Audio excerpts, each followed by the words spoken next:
Acerca destas mitologias bíblicas, eu assisti integralmente a sua live.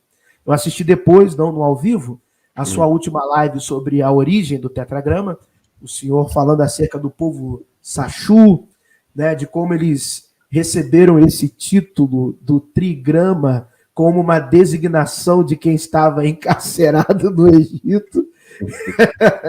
Então, todo esse trabalho aí eu assisti, eu acompanhei, e eu gostaria que o senhor desse uma palhinha aqui para a gente também do resultado das suas pesquisas, daquilo que o senhor tem visto, verificado, acerca destas, algumas pessoas vão dizer apropriações mitológicas, né, que às vezes ocorrem e são transcritas ou que são conduzidas para a Bíblia hebraica.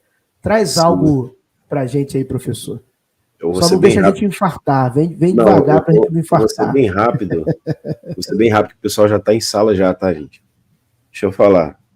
Então, acerca do templo, eu fiz uma pesquisa, inclusive eu quero convidar todos a assistir a live ontem, tem algumas partes lá que eu não indico a assistir, porque acabei me estressando lá com algumas pessoas, mas enfim. Mas acerca do nome, eu já posso dar um spoiler, até porque o vídeo está lá, mas Javé, gente, nunca foi uma divindade, sempre foi uma marca dada. É como você achar alguma coisa, não tem nome, você nomenclaturar.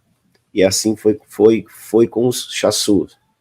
E ele acabou tendo uma marca dada pelos egípcios, tanto que a primeira aparição desse nome é no Egito.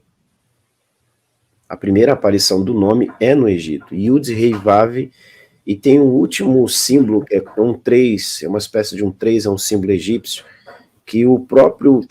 E aí eu tracei quem foi o tradutor do nome, tá, gente?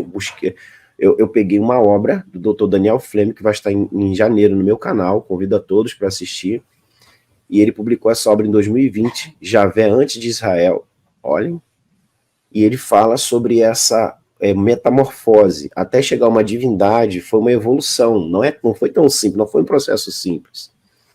E a questão do nome, ali, falando das letras, né, das consoantes, vai ser apenas uma marca, como todo encarcerado recebe quando chega num determinado presídio. E aí o Dr. Fleming, ele resgatou o que em 1970 o tradutor, o decifrador do papiro, do manuscrito, da lista lá em Soleb, é por isso, Carlos, que inclusive você vai ver aquela lista lá em Soleb, no templo de Soleb, no Egito, com as inscrições ali, e foi atribuído ao Deus Javé.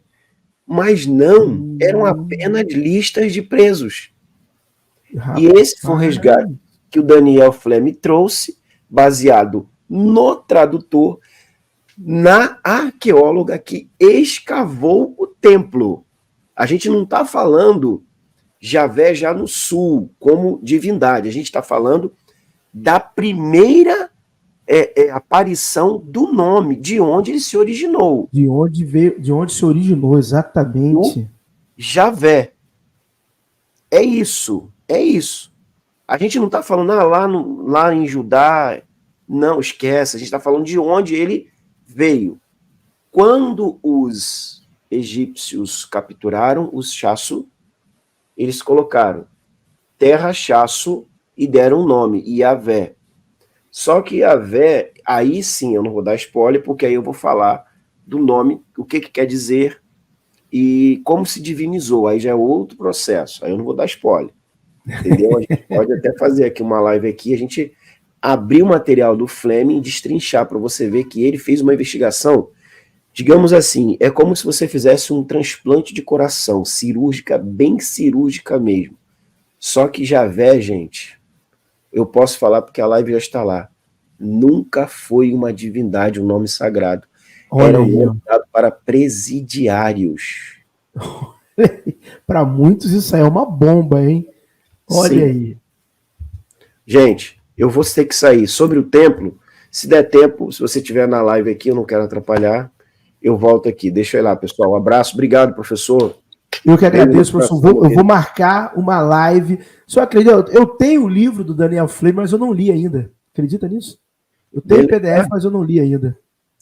Caramba, cara. Não, eu vou fazer a análise lá, tá? Eu vou fazer a análise lá e vou. A gente pode até fazer aqui, retransmitir, fazer algo simultâneo. Deixa eu olhar que o pessoal tá na sala, gente. Fui. Um abraço. Tchau, uma honra, valeu. professor. Valeu, tchau, um abraço. Olha só, pessoal, olha quanto conhecimento. Em poucos minutos, o professor Marcos trouxe para nós aqui. Mas é o quê? É um pesquisador. É isso que às vezes eu falo em alguns vídeos, eu argumento com a galera. Pessoal, a gente tem que ler os especialistas. E quando eu falo os especialistas, é como o professor Marcos falou. Daniel Fleming, ele foi na fonte primária. Foi o que o professor Marcos falou. A pesquisa dele baseou-se na tradução do primeiro tradutor, da arqueóloga que escavou o templo egípcio. Então, é isso, faz toda a diferença. Uma coisa é quando você está lidando com a pesquisa, com as fontes primárias. Então, por exemplo, quando eu vou ao texto, vamos lá, ao códice do texto Códice de Leningrado, chamado texto massorético, é uma fonte primária? Não, não é uma fonte primária. Ainda que eu vá ao Antigo Testamento, aos livros do Antigo Testamento, como eles foram encontrados em Corã, são fontes primárias? Ainda assim não são, porque eu sei que existe uma tradição anterior, mas eles são mais antigos. São evidência mais antiga. Até a própria Septuaginta, que é uma atestação de que existia um texto hebraico antigo, a Septuaginta, enquanto material, é mais antigo que o texto massorético. As bolas se invertem muitas vezes. E por muito tempo, como diz Mauro Biglino em um dos seus livros, por muito tempo a gente sobrepôs o texto massorético à própria Septuaginta. Mas hoje, com os achados de Corã e a publicação dos mesmos, a gente vê, alguns acadêmicos vão apontar, que o texto do Antigo Testamento corânico, ele tem mais concordância com a Septuaginta do que com o texto massorético em algumas passagens. Hey!